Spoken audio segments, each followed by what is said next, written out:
ബഹുമാന്യരെ, Sadbhavana trust പ്രസിദ്ധീകരിക്കുന്ന 2 പുസ്തകങ്ങളുടെ പ്രകാശന കർമ്മമാണ് ഇന്നിവിടെ നടക്കുന്നത്. ഡോക്ടർ രാധാകൃഷ്ണൻ അടുക്കം എഴുതിയ മലയുടെ മക്കൾ, അതുപോലെ തന്നെ പ്രൊഫസർ ഡോക്ടർ ദയാനന്ദ ബാബു എഴുതിയ സ്നേഹവും കരുതലും തന്മയി ഭാവവും. ഈ ചടങ്ങിൽ അധ്യക്ഷം വഹിക്കുന്ന Sadbhavana ട്രസ്റ്റിൻ്റെ chief എഡിറ്ററായ doctor MR Thampan സാറാണ്. അദ്ദേഹത്തെ ഈ ചടങ്ങിലേക്ക് സ്നേഹപൂർവ്വം സ്വാഗതം ചെയ്യുന്നു. മലയുടെ മക്കൾ എന്ന പുസ്തകം പ്രകാശനം ചെയ്യുന്നത് ഡോക്ടർ S രാധാകൃഷ്ണൻ സാറാണ്.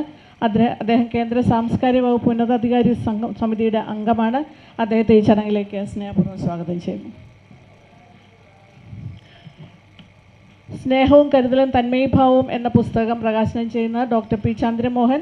അദ്ദേഹം കണ്ണൂർ യൂണിവേഴ്സിറ്റിയുടെ മുൻ വൈസ് ചാൻസലറാണ്.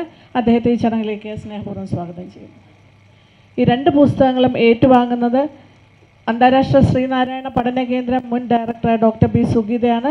മാഡത്തിന് സ്നേഹപൂർവ്വം ഈ ചടങ്ങിലേക്ക് സ്വാഗതം ചെയ്യുന്നു. ഈ ചടങ്ങിൽ നന്ദി പറയുന്ന ശ്രീമതി സിന്ധു സുരേഷാണ്. സിന്ധുവിനെ ഈ ചടങ്ങിലേക്ക് സ്വാഗതം ചെയ്യുന്നു. അടുത്തതായി ഇന്നത്തെ പ്രധാന വ്യക്തികൾ ശ്രീ രാധാകൃഷ്ണൻ അടുക്കം. അദ്ദേഹത്തിൻ്റെ മലയുടെ മക്കൾ എന്ന പുസ്തകമാണ് ഇന്നിവിടെ പ്രകാശനം കർമ്മത്തിലേക്ക് കിടക്കുന്നത്. അദ്ദേഹം ഗവൺമെൻറ്റിൻ്റെ പല വിഭാഗങ്ങളിൽ പ്രവർത്തിച്ച് അവസാനം ഗവൺമെൻറ് സെക്രട്ടറി, അഡീഷണൽ സെക്രട്ടറി ആയിരിക്കെ ജോലിയിൽ നിന്ന് വിരമിക്കുകയും അതിനുശേഷം ധാരാളം പുസ്തകങ്ങൾ എഴുതുകയും ചെയ്ത വ്യക്തിയാണ്. മലയോര മഹാസഭയുടെ മുഖപത്രമായ ആദ്യ ഉഷസിൻ്റെ ചീഫ് എഡിറ്ററാണ്.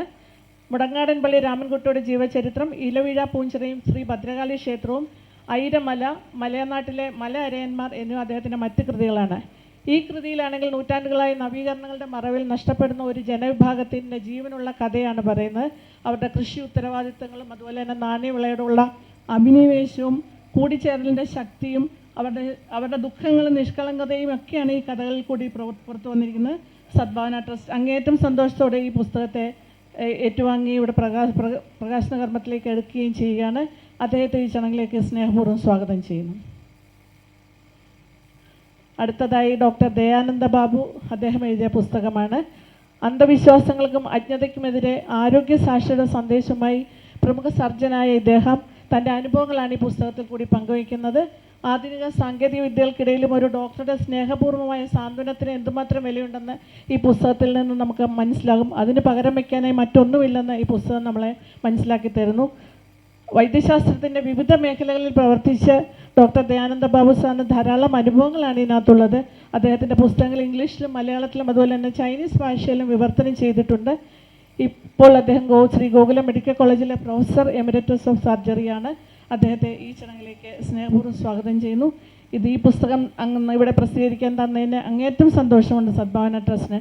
തുടർന്നും ഈ ഇതേപോലെയുള്ള പുസ്തകങ്ങൾ പ്രതീക്ഷിച്ചുകൊണ്ട് തന്നെ സദ്ഭാവന ട്രസ്റ്റ് 2 പേരെയും ഒരിക്കൽ കൂടി സ്വാഗതം ചെയ്യുന്നു. ഈ ചടങ്ങ് വീക്ഷിക്കാൻ എത്തിയിട്ടുള്ള എല്ലാവരെയും സദ്ഭാവന ട്രസ്റ്റിൻ്റെ പേരിൽ സ്വാഗതം ചെയ്തുകൊണ്ട് നിർത്തുന്നു. നന്ദി, നമസ്കാരം.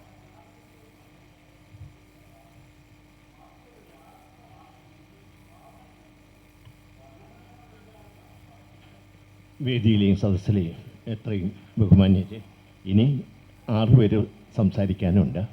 ഏതാണ്ട് സമയപരിമിതി മൂലം 5 മിനിറ്റ് നമുക്ക് അനുവദിച്ചിട്ടുള്ളൂ എന്ന് ഓർമ്മിച്ചുകൊണ്ട് വളരെ ചുരുങ്ങിയ വാക്കുകളെ പുസ്തകത്തെക്കുറിച്ച് ഒന്ന് പറഞ്ഞുകൊള്ളട്ടെ. ശ്രീ രാധാകൃഷ്ണൻ അടുക്കം രചിച്ച മലയുടെ മക്കൾ എന്ന കൃതി, ആ കൃതി അതൊരു ചരിത്ര നോവലാണ്. ആദിവാസികളെക്കുറിച്ച്, മലയരയന്മാരെക്കുറിച്ച്, അവരുടെ ദയനീയ സ്ഥിതികളെക്കുറിച്ച്, ദുരന്തങ്ങളെക്കുറിച്ച്, ജീവിതത്തെക്കുറിച്ചൊക്കെ പ്രതിപാദിക്കുന്ന ഒരു കൃതിയാണ്. അതിൽ നായകൻ കേളൻ മകളോട്, ഏറ്റവും ഇളയ മകൾ കേളച്ചി കേളനോട് ഒരു ചോദ്യം ചോദിക്കുന്നുണ്ട്. നമ്മളെങ്ങനെയാണ് വെച്ചാൽ ഈ മലയിൽ എത്തിപ്പെട്ടതെന്ന്.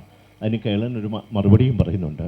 ആ മറുപടി ഇതാണ്: അത് നമ്മൾ എവിടുന്നോ ആട്ടി ഓടിക്കപ്പെട്ട് ഇവിടെ എത്തപ്പെട്ടാണ്. നമുക്ക് സ്കൂളില്ല, ആശുപത്രിയില്ല, ഇതില്ല, മകൾക്ക് പഠിക്കണം, അതിനും ഇതില്ല. കേളൻ്റെ ആ മറുപടിക്ക് അനുബന്ധമായി ഒരു കാര്യം കൂടി പറഞ്ഞുകൊണ്ട് ഞാൻ അടുത്ത പുസ്തകത്തിലേക്ക് കടക്കാം. കാരണം ആര്യാവർത്തമുണ്ടായപ്പോൾ ഇവിടേക്കും ദക്ഷിണേന്ത്യയിലേക്കും ആര്യാവർത്തമുണ്ടായി. ആര്യന്മാർ അവർ ഇവിടെ ഉണ്ടായിരുന്ന നമ്മുടെ പൂർവികരെക്കാളും വെളുത്തവരും സുന്ദരന്മാരും ഒക്കെ ആയതുകൊണ്ട് ഒരു വിഭാഗം അവർ 2 കൈയിൽ നീട്ടി സ്വീകരിച്ചു. മറ്റൊരു വിഭാഗം അവർ സവർണരായി, മറ്റ് വസ്തുക്കളും മറ്റുമൊക്കെ അവർക്ക് ലഭിച്ചു. ഒരു വിഭാഗം അതിനെ എതിർത്തു. ആ എതിർത്തവരുടെ വസ്തുക്കളെല്ലാം കണ്ടുകെട്ടി. അതിനെ തുടർന്ന് അവരുടെ ജോലി നഷ്ടപ്പെട്ടു. അവർ പിന്നെ ചെത്തും നെയ്ത്തും ഒക്കെ ആയിട്ട് മറ്റ് വിശ്വകർമ്മ പണിയൊക്കെ ആയിട്ട് അവർ മറ്റ് തൊഴിലുകളിലേക്ക് പോയി. പക്ഷെ ഒരു വിഭാഗം ആത്മാഭിമാനത്തോടെ പറഞ്ഞു, യാതൊരു കാരണവശാലും ഈ അതീശത്വം ഞങ്ങൾ അംഗീകരിക്കില്ല, ഞങ്ങളതിനെ ചെറുക്കും. അവർക്ക് പിടിച്ചു നിർത്താൻ കഴിഞ്ഞില്ല. അവർ നാട് വിട്ട് മലകളിലേക്ക് പോയി, വനങ്ങളിലേക്ക് പോയി. അവർ ആദിവാസികളായി. ആ ആദിവാസികളിൽ തന്നെ കുറച്ചുകൂടി വിദ്യാഭ്യാസവും സൗകര്യവും ഒക്കെയുള്ള വിഭാഗമാണ് മലയരയന്മാർ. അവർ പ്രകൃതിയോട് പടപെട്ടണം. അവിടെ ഉരുൾപൊട്ടലിലാണ് ഈ കഥ ആരംഭിക്കുന്നത് തന്നെ. പക്ഷേ വിദ്യാഭ്യാസത്തിലൂടെ എല്ലാ പ്രതിസന്ധികളെയും ഒരു പരിഭവവുമില്ലാതെ അതിനെ തരണം ചെയ്തുകൊണ്ട് ആ സമൂഹത്തിൻ്റെ വളർച്ചയുടെ കഥയാണ് ഈ കൃതിയിൽ പറയുന്നത്. നടുവട്ടത്തിന് എല്ലാ അഭിനന്ദനങ്ങളും. ഇനിയും കൂടുതൽ കൃതികൾ, ഇത്തരം കൃതികൾ രചിക്കാൻ, ആദിവാസികളെക്കുറിച്ചും ജീവിതത്തെക്കുറിച്ച് കൊച്ചരയിത്തി എഴുതിയ നാരായണനെ പോലെ അവരുടെ ജീവിതത്തെക്കുറിച്ച് എഴുതാൻ ശ്രീ രാധാകൃഷ്ണന് കഴിയട്ടെ എന്ന് ആശംസിക്കുന്നു. അടുത്ത പുസ്തകം ഒരു വൈദ്യശാസ്ത്രത്തെക്കുറിച്ചുള്ളതാണ്, ശസ്ത്രക്രിയ ശാസ്ത്രത്തെക്കുറിച്ചുള്ളതാണ്. അതിൽ ശ്രീ ഡോക്ടർ ദയാനന്ദ ബാബു ബിരുദവും ബിരുദാനന്തര ബിരുദവും സർജറിയിൽ എടുത്തതിന് ശേഷം അദ്ദേഹം ഗവൺമെൻറ് മെഡിക്കൽ കോളേജിൽ തന്നെ ട്യൂട്ടറായി കയറി. അത് കഴിഞ്ഞ് അദ്ദേഹം വകുപ്പ് മേധാവിയായി, പ്രൊഫസറായി റിട്ടയർ ചെയ്തു. റിട്ടയർ ചെയ്തതിന് ശേഷവും ഇവിടെ പരിയാരത്തും പുഷ്പഗിരിയിലും ഗോകുലം മെഡിക്കൽ കോളേജിലുമൊക്കെ പ്രവൃത്തി ചെയ്ത് ഒരുപാട് അനുഭവങ്ങൾ അദ്ദേഹത്തിനുണ്ട്. 50-ൽ പരം വർഷങ്ങളുടെ അനുഭവങ്ങൾ. ആ അനുഭവങ്ങളുടെ അക്ഷരാവിഷ്കാരമാണ് ഈ കൃതി എന്നുള്ളത്. അദ്ദേഹം നേരത്തെ വൈദ്യവൃത്തിയോടൊപ്പം തന്നെ അദ്ദേഹം എഴുത്തിലും വ്യാപൃതനായിരുന്നു. സംസ്കൃതത്തിലും അതുപോലെ വളരെ പരന്ന വായന അദ്ദേഹത്തിനുണ്ട്. അതിൻ്റെ ഫലമായി തന്നെ ഇംഗ്ലീഷിൽ സർജറിയെക്കുറിച്ച് 2 പുസ്തകങ്ങൾ അദ്ദേഹം രചിച്ചു. അതുപോലെ തന്നെ സർജറി ശാസ്ത്രം എന്ന പുസ്തകം ഭാഷാ ഇൻസ്റ്റിറ്റ്യൂട്ട് പ്രസിദ്ധീകരിച്ചിരുന്നു. 2ാമത്തെ പുസ്തകമാണ് ദയ കരുണ സാമന്തൻ എന്ന കൃതി. ഈ കൃതിയെക്കുറിച്ച് എനിക്ക് പറയാനുള്ളത്, ഇതൊരു അനുഭവങ്ങളുടെ ആവിഷ്കാരമാണ്. അതായത് മറ്റുള്ളവരുടെ വേദന നമ്മൾ ഡോക്ടർ ഉൾക്കൊള്ളാൻ കഴിയുക, അതാണ് അതിങ്ങനെ ഉൾക്കൊള്ളാൻ കഴിയുന്ന ഒരു ഡോക്ടറുടെ കഥയാണ് ഇതിൽ പറയുന്നത്. ഇതിലെ ഈ അനുഭവങ്ങളിൽ ഒരു അനുഭവം മാത്രം ഒന്ന് സൂചിപ്പിച്ചുകൊണ്ട് എൻ്റെ വാക്കുകൾ നിർത്താം. കാരണം സമയം പരിമിതി തന്നെ കാരണം അദ്ദേഹം ഹോസ്പിറ്റലിൽ വിട്ടു. അത് കഴിഞ്ഞ് വീട്ടിൽ ഭാര്യയെ കൂട്ടാനായിട്ട്, ഭാര്യ എന്ന ഹൗസ് സർജനാണ്, ഹൗസ് സർജൻ്റെ വാർഡിലേക്ക് 11ാം വാർഡിലേക്ക് ചെല്ലുന്നു. അപ്പോൾ ഭാര്യ പറയുന്നു, താണ്ട് ഇവിടെ ഒരു രോഗി ആ തിണ്ണയിലിരിക്കുന്നു, കാലൊടിഞ്ഞ ഒരു രോഗിയാണ്. അത് എന്നെ കണ്ടിട്ട് എന്തോ ഒരു സുഖം തോന്നില്ല. ഒരു ആർദ്രമായ മനസ്സിൽ നിന്ന് മാത്രമേ ഒരു രോഗിയെ കാണുമ്പോൾ ആ രോഗിക്ക് സുഖമില്ല, അല്ലെങ്കിൽ എന്തോ പ്രശ്നമുണ്ട് എന്ന് തോന്നുന്നു. അങ്ങനെ ഡോക്ടർ, അത് തന്നെ ദയാനന്ദ ബാബു തന്നെ ആയിരിക്കാം കഥാനായകൻ, അനുഭവങ്ങളായതുകൊണ്ട് ഭാര്യ ഗീത ഇവിടെ വേദിയിലുണ്ട്. ഭാര്യ ഗീത തന്നെ ഡോക്ടർ ഗീത തന്നെ ആയിരിക്കാം കഥാപാത്രം. എന്തായാലും നോക്കിക്കഴിയുന്നുണ്ടെങ്കിൽ സ്പ്ലീൻ പൊട്ടിക്ക് ശരീരത്തിനുള്ളിൽ വയറിൽ വളരെ രക്തസ്രാവം ഉണ്ടായിരിക്കുന്നു. അത് ആസന്ന മരണത്തിലേക്ക് കിടക്കുകയാണ്. പെട്ടെന്ന് സർജറി ചെയ്യണം. അദ്ദേഹം സർജറി ചെയ്ത് രോഗി രക്ഷപ്പെട്ടു കഴിഞ്ഞപ്പോൾ രോഗി പറയുന്നു, അങ്ങ് എൻ്റെ ദൈവമാണ്. പക്ഷേ ഡോക്ടർ പറയുന്നു, ഞാൻ ദൈവമല്ല. എന്നിട്ട് ഡോക്ടർ തന്നെ വായനക്കാരോട് ചോദിക്കുന്നു, എൻ്റെ ഭാര്യ അന്ന് സമയത്തിന് വന്നിരുന്നെങ്കിൽ ഞാൻ അവിടെ പോകുമായിരുന്നു. ഭാര്യ എന്നോട് പറഞ്ഞില്ലായിരുന്നെങ്കിൽ ഞാൻ അയാളെ നോക്കുമായിരുന്നു. ഞാൻ ഇപ്പം തന്നെ ഈ രോഗം കണ്ടെത്താൻ എനിക്ക് കഴിഞ്ഞത് എൻ്റെ കഴിവാണോ? അല്ല, എനിക്ക് അതീതമായ ഈ ശക്തി, പ്രപഞ്ചത്തിൻ്റെ നിദാനമായൊരു ശക്തി, ആ ശക്തിയാണുള്ളത്. അപ്പം ഡോക്ടറുടെയും രോഗിയുടെയും ഇടയിലുള്ള ആ വ്യക്തിയെ ഞാൻ ദൈവദൂതൻ എന്ന് വിളിക്കുകയാണ്. ദൈവദൂതന്മാരാണ് ഡോക്ടർമാരെ എന്ന് നമുക്ക് പറയേണ്ടി വരും. അത് കഴിഞ്ഞ് ഈ പുസ്തകത്തിലെ എല്ലാ അനുഭവങ്ങളെക്കുറിച്ചുള്ളതാണ്. ഇനി ഞാൻ കൂടുതൽ നിർത്തുന്നില്ല. പുസ്തകത്തിൻ്റെ സേലിയൻ ഫീച്ചേഴ്സ്, സവിശേഷതകൾ മാത്രം പറഞ്ഞുകൊണ്ട് നിർത്തുകയാണ്. ഒന്ന്, വളരെ സങ്കീർണമായ ഈ ശാസ്ത്ര വിഷയങ്ങൾ, സർജറിയെക്കുറിച്ചുള്ളത്. അത് നമുക്ക് മഹത്തായ ഒരു സുശ്രുതൻ്റെ, ചെവനൻ്റെ, വ്യാസൻ്റെയൊക്കെ ഒരു പാരമ്പര്യം നമുക്കിതിലുണ്ട്. എന്നിരുന്നാലും വളരെ ലളിതമായി സാധാരണക്കാർക്ക് മനസ്സിലാകുന്ന രീതിയിൽ ഇത് അവതരിപ്പിക്കാൻ അദ്ദേഹത്തിന് കഴിഞ്ഞിരിക്കുന്നു. മറ്റൊന്ന്, ഇതിൽ ഉദ്ധരണികളാണ് സാഹിത്യകൃതികളുടെ, ദാർശനിക കൃതികളിൽ നിന്നെല്ലാമുള്ള ഉദ്ധരണികൾ. അത് അദ്ദേഹത്തിൻ്റെ സാഹിത്യവാസനയാണ് അത് സൂചിപ്പിക്കുന്നത്. അതുപോലെ തന്നെ ഇതിലെ മറ്റൊരു സവിശേഷതയായി ഞാൻ കാണുന്നത്, ആരോഗ്യശാസ്ത്രത്തെക്കുറിച്ച് സാധാരണക്കാർക്ക് അവബോധം നൽകുന്നതിന് ഇത് ഉപയോഗിക്കും. ഞങ്ങൾ ആരോഗ്യ പുസ്തകം എന്നൊരു സ്കീം ഭാഷാ ഇൻസ്റ്റിറ്റ്യൂട്ടിൽ ആരംഭിച്ചിരുന്നു. അതിലും അദ്ദേഹം ഈ സർജറി ശാസ്ത്രത്തെക്കുറിച്ചൊരു പുസ്തകം എഴുതി തന്നത് ഈ തരുണത്തിൽ ഓർക്കുന്നു. ഞാൻ നീട്ടുന്നില്ല. ഇനിയും ആരോഗ്യശാസ്ത്രത്തിൽ രോഗം വന്ന് ചികിത്സിക്കുന്നതിന് അതീതമായി ആരോഗ്യത്തെക്കുറിച്ച്, ആരോഗ്യം സംരക്ഷിക്കുന്നതിനെക്കുറിച്ച് സാധാരണക്കാർക്ക് അവബോധം നൽകുന്ന ഇത്തരം പുസ്തകങ്ങൾ, ഡോക്ടർമാർക്ക് സ്നേഹവും കരുണയും എമ്പതിയും വേണം എന്ന് ആഹ്വാനം ചെയ്യുന്ന ഇത്തരം പുസ്തകങ്ങൾ ഇനിയും കൂടുതൽ രചിക്കാൻ ബാബുവിന് കഴിയട്ടെ എന്ന് ആശംസിച്ചുകൊണ്ട് എൻ്റെ വാക്കുകൾ നിർത്തുന്നു. നന്ദി. അടുത്ത പുസ്തക പ്രകാശനമാണ്. ആദ്യമായി പ്രകാശനം ചെയ്യുന്നത് ശ്രീ രാധാകൃഷ്ണൻ അടുക്കം രചിച്ച മലയുടെ മക്കൾ എന്ന പുസ്തകം. നൽകുന്നത് ഡോക്ടർ എസ് രാധാകൃഷ്ണൻ, ഏറ്റുവാങ്ങുന്നത് ഡോക്ടർ ബി സുഗീത.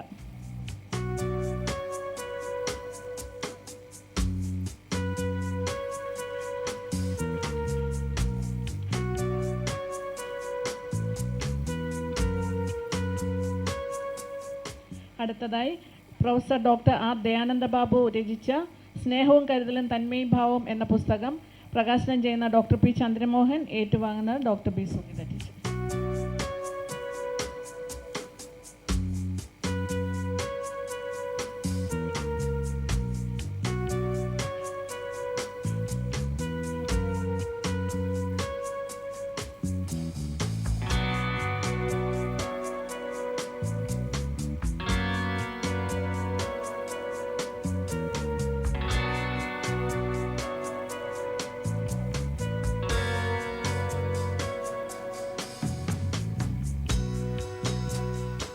ശ്രീ രാധാകൃഷ്ണൻ അടുക്കം രചിച്ച മലയുടെ മക്കൾ എന്ന പുസ്തകമാണിത്. പാർശ്വവൽക്കരിക്കപ്പെട്ട ഒരു ജനതയുടെ കഥയാണിത്. തങ്ങളുടേതല്ലാത്ത കുറ്റം കൊണ്ട് മാർജിനലൈസ് ചെയ്യപ്പെട്ടു പോയ ഒരു ജനത. ഇവിടെ നാടിൻ്റെ ഏറ്റവും മനോഹരമായ പ്രദേശങ്ങൾ, കേരളത്തിൻ്റെ മനോഹര പ്രദേശങ്ങളിൽ നിന്ന് മലമുകളിലേക്ക് കുടിയേറി പറക്കുകയും അവിടെ ചെന്ന് കൃഷി ചെയ്യാവുന്ന എല്ലാം കൃഷി ചെയ്ത് അവിടെ പ്രകൃതിയെ വെല്ലുവിളിച്ച് പ്രകൃതിയെ കീഴടക്കി ജീവിക്കുകയും ചെയ്തിട്ടും ആധുനിക മനുഷ്യൻ്റെ ചരിത്രത്തിൽ പാർശ്വവൽക്കരിക്കപ്പെട്ടവർ എന്ന് രേഖപ്പെടുത്തപ്പെട്ട ഒരു ജനതയുടെ കഥയാണിത്. അവർ കൃഷിയിലാണ് താല്പര്യം കാണിച്ചത്. അവർക്ക് അവിടെ അടുത്ത് സ്കൂൾ ഉണ്ടായിരുന്നില്ല, ആശുപത്രി ഉണ്ടായിരുന്നില്ല, സർക്കാർ ഓഫീസുകളൊന്നും ഉണ്ടായിരുന്നില്ല. പക്ഷേ കൃഷിയിടങ്ങളുണ്ടായിരുന്നു. ആ കൃഷിയിടങ്ങളിൽ നെല്ലും ചേമ്പും മരിച്ചീനിയും തിനയും ഒക്കെ കൃഷി ചെയ്തു. പണ്ടത്തെ കാലത്ത് ഈ ഒരു പുനം കൃഷി എന്ന രീതി ഉണ്ടായിരുന്നു. മലയുടെ ഒരു ഭാഗം വെട്ടി കൃഷി ചെയ്തിട്ട് കുറച്ച് കഴിയുമ്പോൾ അത് അവിടെ വിളവെടുത്ത് കഴിഞ്ഞാൽ അടുത്ത ഭാഗം വെളുപ്പിച്ച് അവിടെ ചെയ്യും. അപ്പോൾ അപ്പോഴേക്കും ഇവിടെ ധാരാളം ചെടികളൊക്കെ വളർന്നത് നല്ല ഫലഭൂഷണമായ തിരുവിടും. ഇങ്ങനെ മാറി മാറി മാറി കൃഷി ചെയ്യുന്ന ഒരു രീതി ഉണ്ടായിരുന്നു. ആ മാറ്റകൃഷിയുടെ രീതിയാണ് സ്വീകരിച്ചിരുന്നത്. അവരെക്കുറിച്ചാണ് കഥ. അവരുടെ ഒരു 80 വർഷത്തെ കഥയാണ് ഈ പറയുന്നത്. ഏതാണ്ട് ഒരു നൂറ്റാണ്ട് കാലത്തെ കഥ. ആ ഒരു നൂറ്റാണ്ട് കാലം കൊണ്ട് അവരുടെ ഇടയിൽ വന്നു ചേർന്ന മാറ്റങ്ങൾ, അവർക്ക് അനുഭവിക്കേണ്ടി വരുന്ന വെല്ലുവിളികൾ, അവയെ നേരിട്ട രീതികൾ, അവ ഒരു ജീവിതം ഒരു സമൂഹം ഒരു ജീവിതം കെട്ടിപ്പടുത്തത് ശൈലി ഒക്കെ വളരെ മനോഹരമായാണ് ശ്രീ രാധാകൃഷ്ണൻ അടുക്കം ഈ പുസ്തകത്തിൽ പറഞ്ഞു പോകുന്നത്. ഇത് വളരെ ലീനിയറായിട്ടുള്ള ഒരു നരേറ്റീവ് ടെക്നിക്ക് ഉപയോഗിച്ചാണ് അദ്ദേഹം കഥ പറയുന്നത്. പണ്ടത്തെ കാലത്ത് എപ്പോഴും മനുഷ്യന് ഏറ്റവും ഇഷ്ടം കഥ പറയാനും കഥ കേൾക്കാനുമാണ്. ഒരുപക്ഷെ ഈ ലോകത്ത് ഈ പ്രപഞ്ചത്തിൽ തന്നെ ഏറ്റവും കൂടുതൽ കഥ കേൾക്കാൻ ഇഷ്ടമുള്ള മനുഷ്യനായിരിക്കും. ആദ്യകാലത്തെ കഥ പറച്ചിലൊക്കെ ലീനിയർ നെറേറ്റീവാണ് ടെക്നിക്കും. അതേ കഥയാണ് പണ്ടുകാലം മുതൽ നമ്മുടെ കുട്ടിക്കാലം മുതൽ നമ്മൾ കേട്ട് ശീലിച്ചു പോന്നിട്ടുള്ള ഒരു ലീനിയർ ടെക്നിക്കിലാണ് അദ്ദേഹം കഥ പറഞ്ഞു പോകുന്നത്. സംഗീതത്തിലാണ് കഥ പറഞ്ഞു പോകുന്നത്, നിർരേഖാ സംഗീതത്തിലാണ് കഥ പറഞ്ഞു പോകുന്നത്. അതുകൊണ്ട് നമുക്ക് ഇദ്ദേഹത്തോടെ സഞ്ചരിക്കുക വളരെ എളുപ്പമാണ് താനും. അതിനേക്കാളൊക്കെ രസം ഈ കഥ വായിച്ചു തീരുമ്പോഴേക്ക് നമുക്ക് ഈ നമ്മുടെ മലമുകളികളെ കുറിച്ചിട്ട് ഒരുപാട് അറിവുകൾ കിട്ടുമെന്നുള്ളതാണ്. നമ്മുടെ തൃണങ്ങളെക്കുറിച്ചിട്ട്, അതുപോലെ തന്നെ നമ്മളുടെ ഈ മലമുകളിലുള്ള പ്രദേശങ്ങളിൽ ഉണ്ടായിരിക്കുന്ന കാലാവസ്ഥ വ്യതിയാനങ്ങളെക്കുറിച്ചിട്ട് ഒക്കെ, എന്തിന് മലകളെക്കുറിച്ചിട്ട് പോലും. ഇപ്പോൾ അദ്ദേഹം കുറേ മലകളുടെ പേര് തന്നെ ഈ കഥാപാത്ര സംസാരത്തിനിടെ പറയുന്നുണ്ട്.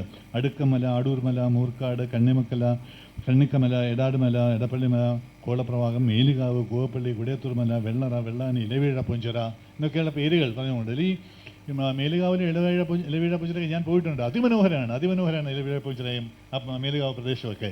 അതുപോലുള്ള ഒരുപാട് പ്രദേശങ്ങളെക്കുറിച്ച് നമുക്കൊരു നേരിട്ട് പോകുന്ന അനുഭവമുണ്ട് ഇത് വായിച്ചു പോകുമ്പോൾ. അതുപോലെ ആ ജനതയുടെ ജീവിതത്തിൻ്റെ എല്ലാ ഭാഗങ്ങളും, എല്ലാ മുഖങ്ങളെക്കുറിച്ച് ഞാൻ പറയുന്നുണ്ട്. അവരുടെ വിവാഹങ്ങളെക്കുറിച്ചിട്ട്, അവരുടെ മരണങ്ങളെക്കുറിച്ചിട്ട്, അപ്പുറത്തെ ചടങ്ങുകളെക്കുറിച്ചിട്ട്, ഈ അവരുടെ മാനസികമായിരിക്കുന്ന ഒരു അവസ്ഥ വിശേഷങ്ങളെക്കുറിച്ചിട്ട്, അവരുടെ പേരുകളെക്കുറിച്ചിട്ട് പോലും നമ്മൾ കേട്ടിട്ടില്ലാത്ത ശ്രദ്ധിച്ചില്ലാത്ത പേരുകൾ ഒരുപാടുണ്ട്. കൂട്ടത്തിൽ കുഞ്ഞുപെണ്ണ് കണ്ട, കുഞ്ഞു കൊച്ച്, ഇളയച്ചി, ശങ്കരൻ, പിന്നെ ശിവനന്ദനും, കല്യാണം മുതലായ പുതിയ തലമുറപ്പെട്ട ആൾക്കാരൊക്കെ ആയിട്ട് ഇത് ഇവരുടെ കൂട്ടത്തിൽ നിന്ന് ഈ പ്രകൃതിയോട് ഇങ്ങനെ മല്ലിട്ട് മുന്നോട്ട് പോകുമ്പോൾ തന്നെ അത് മതിയാക്കിയിട്ട് ദൂരെ പട്ടണത്തിൽ പോയി പഠിച്ച് വലിയ ഉദ്യോഗങ്ങൾ എത്തിയിട്ടുള്ളവരുമുണ്ട് ഈ സമൂഹത്തിൽ നിന്ന്. അവർ വല്ലാത്തൊരു ഐഡൻറ്റിറ്റി ക്രൈസിസിൽ പെട്ടുകൊണ്ട് നമുക്ക് വായിക്കാൻ മനസ്സിലാവും. രസകരമായി നമ്മളൊക്കെ അനുഭവിക്കുന്ന പോലെ തന്നെ ഒരു ഐഡൻറ്റിറ്റി ക്രൈസിസ്, ഒരു സ്വത്ത് പ്രതിസന്ധി, ഇവിടെ നിൽക്കണോ തിരിച്ചു പോകണമെന്നുള്ളത്. ഈ കഥ തുടങ്ങുന്നത് അതിമനോഹരമായിട്ടുള്ള ഒരു കർക്കിടക ദിവസമാണ്. ഈ കോള് കൊണ്ട കർക്കിടകത്തിന് ദിവസം ഇതിനകത്ത് എലേഷൻ ശങ്കരനും വീട്ടിലിരിക്കുന്ന പോലെയാണ്. തീരുന്നത് അദ്ദേഹം മകനായ ശിവനന്ദനൻ പട്ടണത്തിൽ നിന്ന് വന്ന് അച്ഛനെ ചികിത്സിക്കാൻ ശ്രമിച്ചിട്ട് അച്ഛൻ മരിച്ചുപോയി, അമ്മ മരിച്ചു, നേരത്തെ മരിച്ചുപോയി. പക്ഷേ എന്നിട്ടും ശിവനന്ദന് ഇവിടെ നിൽക്കണമെന്ന് ആഗ്രഹമുണ്ട്, സാധിക്കുന്നില്ല. വല്ലാത്തൊരു പ്രതിസന്ധിയിലാണ് ശിവനന്ദനൻ. അല്ലാത്ത ഒരു നിൽക്കാൻ സാധിക്കുന്നില്ല, മടങ്ങി പോകേണ്ടി വരുന്നു. പക്ഷെ മടങ്ങി പോകുമ്പോൾ നമുക്കൊക്കെ വിഷമം തോന്നും, ശിവനന്ദൻ മടങ്ങി പോയി കഴിഞ്ഞാൽ ഒരു സംസ്കൃതി തന്നെ ഇല്ലാതെ ആവുകയല്ലേ എന്ന്. അല്ല, അപ്പോൾ എന്താ സംഭവിക്കുന്നത് വെച്ച് കഴിഞ്ഞാൽ അത് അദ്ദേഹത്തിൻ്റെ അടുത്ത തലമുറയുടെ കണ്ണൻ അവിടെ നിൽക്കാൻ തീരുമാനിക്കുകയാണ്. കണ്ണൻ മാത്രമാവും. കിഴക്കേ മലയുടെ മുകളിൽ സൂര്യൻ ഉദിച്ചു വരുന്നിരുന്നു. പതിവ് പോലെ കൃഷിക്കാരെല്ലാം പല സ്ഥലങ്ങളിലായി ചിന്നിച്ചേറി കിടന്ന തുണ്ടുഭൂമികളിൽ കൃഷിപ്പണിക്കായി പോയി തുടങ്ങിയിരുന്നു. അവരുടെ കിളപ്പാട്ടിൻ്റെ ശബ്ദം കേട്ടുകൊണ്ട് ശൈലനന്ദനൻ കുടുംബത്തോടൊപ്പം തൻ്റെ ജോലി സ്ഥലമായ പട്ടണത്തിലേക്ക് യാത്ര തിരിച്ചു. കണ്ണൻ പോകുന്നില്ല. അങ്ങനെ വളരെ രസകരമായ ഒരു സംസ്കൃതിയുടെ ഒരു വല്ലാത്തൊരു വൃത്തം പൂർത്തിയാക്കുന്നതിൻ്റെ കഥയാണ് ഇതിനുള്ളത്. ഇതിനാകെ 194 പേജേ ഉള്ളൂ. 100 പേജ് പോലും തിരച്ചിൽ നമുക്ക് വായിക്കാൻ വളരെ എളുപ്പം വായിച്ചെടുക്കാൻ പറ്റും. 180 രൂപയാണ് പുസ്തകത്തിന് വിലയിട്ടിട്ടുള്ളൂ. അതിൽ തന്നെ 20% ഡിസ്കൗണ്ട് ഉണ്ട് ഇവിടെ. ഇത് ശ്രീ BS ബാലചന്ദ്രൻ ചെയർമാൻ സദ്ഭാവന ട്രസ്റ്റാണ് പ്രസിദ്ധീകരിച്ചിരിക്കുന്നത്. നിങ്ങൾക്കെല്ലാം അറിയാമല്ലോ. തമ്പാൻ സാറാണ് ചീഫ് എഡിറ്റർ. ഈ സിന്ധുവാണ് പ്രോഗ്രാം ഓഫീസർ, പബ്ലിക്കേഷൻ ഓഫീസർ ഉണ്ടായിരുന്നത്. സുഗീതയാണ് ഡോക്ടർ സുഗീത വിളിച്ച് വേറൊരാൾ. ഈ മനോഹരമായി കവർ ചെയ്തിരുന്ന ശ്രീകുമാറാണ്. വളരെ മനോഹര കവറാണിത്. ഇത് ഏറ്റവും പറ്റിയതായിട്ടുള്ളൊരു കവറുമാണ് ഇതിനുള്ളത്. അപ്പോൾ ഏതാണ്ട് 20% ഡിസ്കൗണ്ട് ഒക്കെ ഉണ്ട്. അതുകൊണ്ട് വായിക്കണം. സദ്ഭാവന ട്രസ്റ്റിൻ്റെ സ്റ്റാൾ ഇവിടെ തന്നെയുണ്ട്. നിങ്ങളെല്ലാവരും പോകണം, ഈ പുസ്തകം വാങ്ങിക്കണം, വായിക്കണം. Thank you. അടുത്തതായി ഡോക്ടർ പി ചന്ദ്രമോഹൻ സാറിനെ ക്ഷണിക്കുന്നു. അധ്യക്ഷൻ ശ്രീ ബാലചന്ദ്രൻ, മുഖ്യ പ്രഭാഷണം നടത്തിയ ശ്രീ MR തമ്പാൻ, മലയുടെ മക്കൾ എന്ന പുസ്തകം ഇതിൻ്റെ പ്രകാശനം ചെയ്ത ശ്രീ രാധാകൃഷ്ണൻ, ശ്രീമതി ഡോക്ടർ സുഗീത, ഗ്രന്ഥകർത്താക്കളായ രാധാകൃഷ്ണൻ അടുക്കം, ഡോക്ടർ ദയാനന്ദ ബാബു, ശ്രീമതി സിന്ധു സുരേഷ്. ഞാനിവിടെ പ്രകാശനം ചെയ്ത പുസ്തകം ഡോക്ടർ ദയാനന്ദ ബാബു എഴുതിയ സ്നേഹവും കരുതലും തന്മയി ഭാവവും.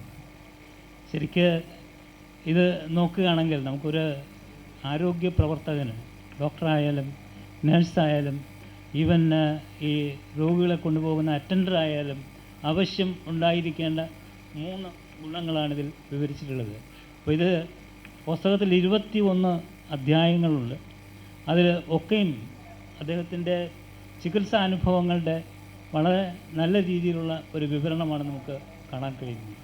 ഡോക്ടർ ദയാനന്ദ ബാബു എന്നെ സംബന്ധിച്ചിടത്തോളം വളരെ സമാനതകളുള്ള ഒരു വ്യക്തിയാണ്. സമാനതകളെന്ന് പറഞ്ഞാൽ ഞങ്ങൾ ഏതാണ്ട് ഒരു പ്രായക്കാരാണ്. ഞങ്ങൾ ഒരുമിച്ച് MBBSന് ഞങ്ങളുടെ ആക്ച്വലി 1966 തിരുവനന്തപുരം മെഡിക്കൽ കോളേജിൽ ഞങ്ങൾ MBBSന് ചേരുന്നത്. ഞങ്ങളുടെ ഷഷ്ടിത്വപൂർത്തി ഞങ്ങളുടെ ഷഷ്ടിത്വപൂർത്തിയല്ല, ഞങ്ങൾ ഈ മെഡിക്കൽ രംഗത്ത് വന്നതിൻ്റെ ഷഷ്ടിത്വപൂർത്തി ഈ വർഷത്തിൽ നമ്മൾ ആചരിക്കാൻ പോവുകയാണ്. ഞങ്ങളുടെ മറ്റ് സഹപാഠികൾ 3 പേര് ഇവിടെ ഇരിപ്പുണ്ട്. 2 പേര് ഇവിടെ ഇരിപ്പുണ്ട്. ഡോക്ടർ വിലാസിനി, ഡോക്ടർ മോഹൻ ജോൺ മാത്യു, അതുപോലെ സുന്ദരേശൻ ഞങ്ങൾ 1 വർഷം സീനിയറാണ്.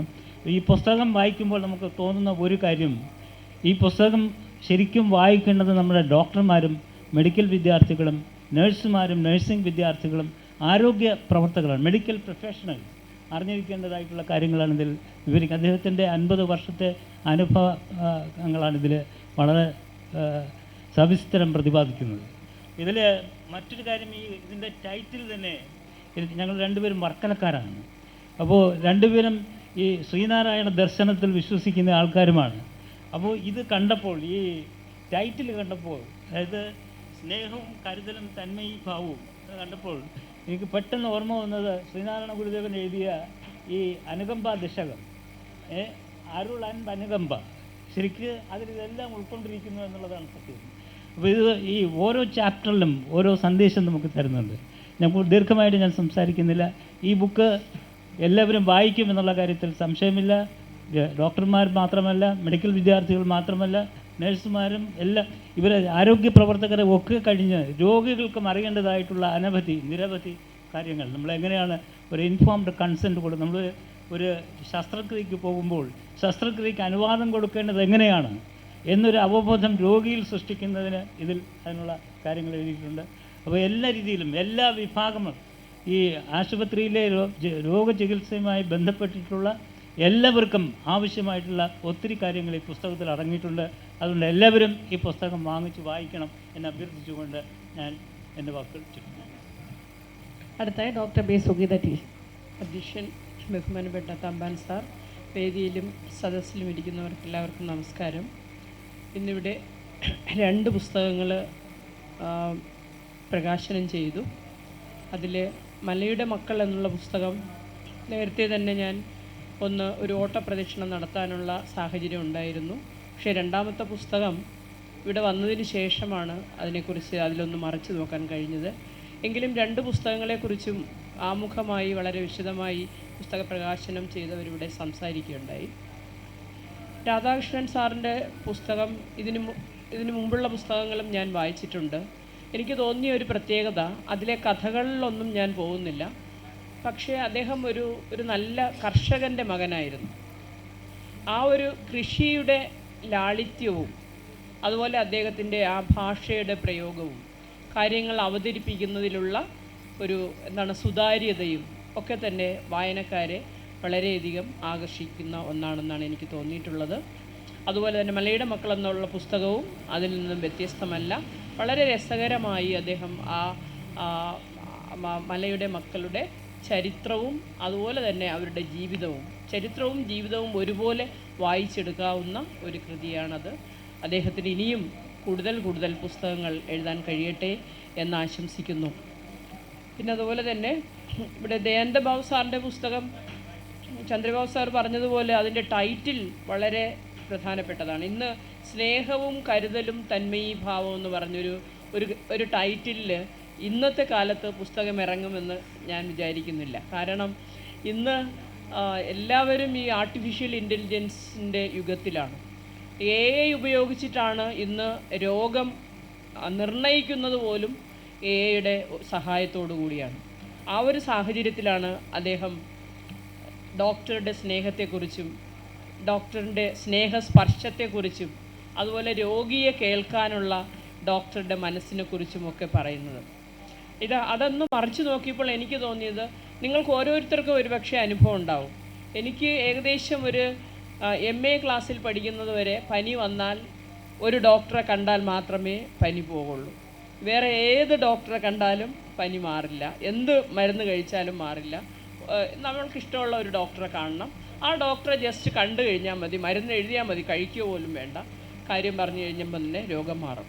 അതിൻ്റെ ഒരു ഡോക്ടർ ഒരു രോഗിയോടൊപ്പം ഒരു തന്മയീഭാവം ഉണ്ടായിക്കഴിയുമ്പോൾ ഉണ്ടാകുന്ന ഒരു ഇഫക്റ്റ്, രോഗിക്കുണ്ടാകുന്ന ഒരു ഇഫക്റ്റ്, അത് എത്ര തന്നെയെന്ന് നമുക്ക് പറഞ്ഞ് അറിയിക്കാൻ കഴിയുന്നതല്ല. അത് അദ്ദേഹം ഒരു സർജൻ അതിനെക്കുറിച്ച് സംസാരിക്കുന്നു എന്നുള്ളത് വളരെ എടുത്തു പറയേണ്ട, ഇന്നത്തെ കാലത്ത് ഏറ്റവും കൂടുതൽ വായിക്കപ്പെടേണ്ട ഒരു പുസ്തകം തന്നെയാണ്. അദ്ദേഹത്തിനും ഇനിയും എഴുതാൻ കഴിയട്ടെ എന്ന് ആശംസിച്ചുകൊണ്ടും സദ്ഭാവന ട്രസ്റ്റിനെയും അതിൻ്റെ എല്ലാ പ്രവർത്തകരെയും അഭിനന്ദിച്ചുകൊണ്ടും ഈ പുസ്തകം വളരെ ഭംഗിയായി അച്ചടിക്ക് അതിൻ്റെ DTPയും കവർ ഡിസൈനും ഒക്കെ നിർവഹിച്ച ബിയോണ്ട് ശ്രീകുമാറിനെയും അഭിനന്ദിച്ചുകൊണ്ട് നിർത്തുന്നു. അടുത്തതായി ഗ്രന്ഥകർത്താവായ ഡോക്ടർ ശ്രീ രാധാകൃഷ്ണൻ അടുക്കം സാറിനെ ക്ഷണിക്കും. ബഹുമാനപ്പെട്ട യോഗത്തിൻ്റെ അധ്യക്ഷൻ MR തമ്പാൻ സാർ, പുസ്തക പ്രകാശനം നടത്തിയിട്ടുള്ള ഡോക്ടർ S രാധാകൃഷ്ണൻ സാർ, അതുപോലെ തന്നെ മറ്റൊരു പുസ്തകം സ്നേഹവും കരുതലും തന്മയീഭാവവും പ്രകാശനം ചെയ്ത ഡോക്ടർ P ചന്ദ്രമോഹൻ സാർ, പുസ്തകം ഈ 2 പുസ്തകങ്ങളും സ്വീകരിച്ച ഡോക്ടർ B സുഗീത ടീച്ചർ, വേദിയിലും സദസ്സിലും ഇരിക്കുന്ന മാന്യ വ്യക്തികളെ,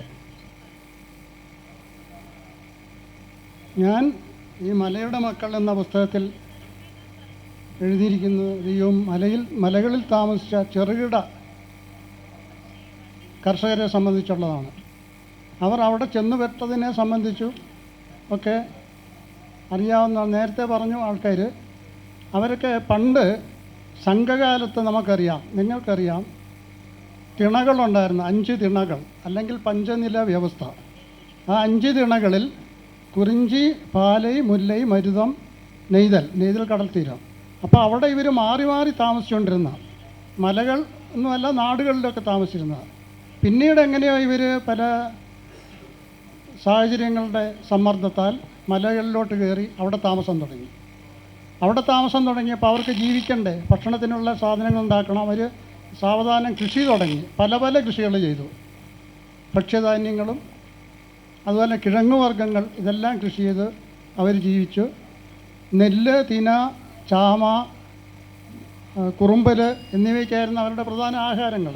പക്ഷെ അതുകൊണ്ട് അവർക്ക് ഫെർട്ടിലൈസേഴ്സ് അല്ല, വെറും പച്ചില വളം കൊണ്ടാണ് അവർ ഈ കൃഷികളെല്ലാം ചെയ്തത്. അതുകൊണ്ട് അവരുടെ ആരോഗ്യത്തെ കൂടുതലൊന്നും ബാധിച്ചില്ല. പക്ഷേ ഒരു കാര്യം, അവർക്ക് ദാരിദ്ര്യമില്ലായിരുന്നു, എങ്കിലും അടിസ്ഥാന സൗകര്യങ്ങൾ കുറവായിരുന്നു. അതായത് ആശുപത്രിയില്ല, സ്കൂളില്ല, കറണ്ടില്ല, ഇങ്ങനെയൊക്കെയായിരുന്നു അവരുടെ ജീവിതം. അതിനെക്കുറിച്ചുള്ള ഒരു പ്രതിപാദനമാണ് ഇത് പറഞ്ഞിരിക്കുന്നത്. വേറെ കൂടുതലായിട്ടൊന്നും അതിലില്ല. പിന്നെ ഈ പുസ്തകം പബ്ലിഷ് ചെയ്യാൻ സഹായിച്ച DTP വർക്സ് എല്ലാം നന്നായിട്ട് ചെയ്യുന്ന ബിയോണ്ട് ശ്രീകുമാറും അവിടുത്തെ ജീവനക്കാരും ോടും നന്ദി രേഖപ്പെടുത്തുന്നു. അതുപോലെ തന്നെ എൻ്റെ പുസ്തകം പബ്ലിഷ് ചെയ്യാൻ സന്മനസ് കാണിച്ച സദ്ഭാവന ട്രസ്റ്റിനോടും അതിൻ്റെ ചെയർമാൻ ബാലചന്ദ്രൻ സാറിനോടും അതിൻ്റെ MD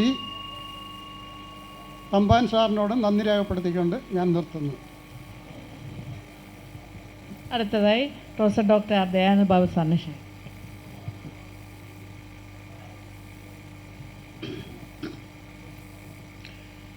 വേദിയിലും സദസ്സിലുമുള്ള വിശിഷ്ട വ്യക്തികളെ, ആദ്യമേ തന്നെ സദ്ഭാവന ട്രസ്റ്റിന്, അതിൻ്റെ ഇതിൻ്റെ ഓർഗനൈസേഴ്സിനും, MR തമ്പാൻ ഉൾപ്പെടെയുള്ള, സിന്ധു ഉൾപ്പെടെയുള്ള, ബിയോണ്ട് ശ്രീകുമാർ, എല്ലാവർക്കും എൻ്റെ നന്ദി രേഖപ്പെടുത്തുന്നു. പുസ്തകത്തെക്കുറിച്ച് ഒന്നും പറയുന്നില്ല, പുസ്തകം വായിച്ചിട്ട് നിങ്ങൾ തീരുമാനിക്കും. ഒരു സംഗതി മാത്രം പറഞ്ഞുകൊണ്ട് ഞാൻ അവസാനിപ്പിക്കാം. വർഷങ്ങൾക്ക് മുമ്പ് മനഃശാസ്ത്രം എന്ന് പറഞ്ഞൊരു മാസിക ട്രിവാൻഡ്രത്ത് നിന്ന്, ഒരു ഫെർണാണ്ടസ് ആയിരുന്നു എൻ്റെ എഡിറ്റർ. അദ്ദേഹത്തിന് ഞാനൊരു ഇതേ കണക്കൊരു സാമ്പിൾ എഴുതി അയച്ചു. അദ്ദേഹം അത് പബ്ലിഷ് ചെയ്തു. അത് തുടരാൻ എനിക്ക് നിന്ന് പ്രോത്സാഹനം. അങ്ങനെ പല ആർട്ടിക്കിളും അതിൽ പ്രസിദ്ധീകരിച്ച് അതിൽ പബ്ലിഷ് ചെയ്ത സാധനങ്ങളാണ് ഇതിലുള്ളത്. എല്ലാവർക്കും നന്ദി. ഇവിടെ വന്ന് സന്നിധരായിരിക്കുന്ന എല്ലാവർക്കും എൻ്റെ നന്ദി രേഖപ്പെടുത്തിക്കൊണ്ട് ഞാൻ അവസാനിപ്പിക്കുന്നു. നന്ദി പറയുന്നതിന് ശ്രീമതി സിന്ധു സുരേഷ്. ഈ പുസ്തക പ്രകാശന ചടങ്ങ് വിജയിപ്പിച്ച വേദിയിലെയും സദസ്സിലെയും എല്ലാ വ്യക്തികൾക്കും സദ്ഭാവന ട്രസ്റ്റിൻ്റെ പേരിലുള്ള നന്ദി അറിയിച്ചുകൊണ്ട് നിർത്തുന്നു. നന്ദി, നമസ്കാരം.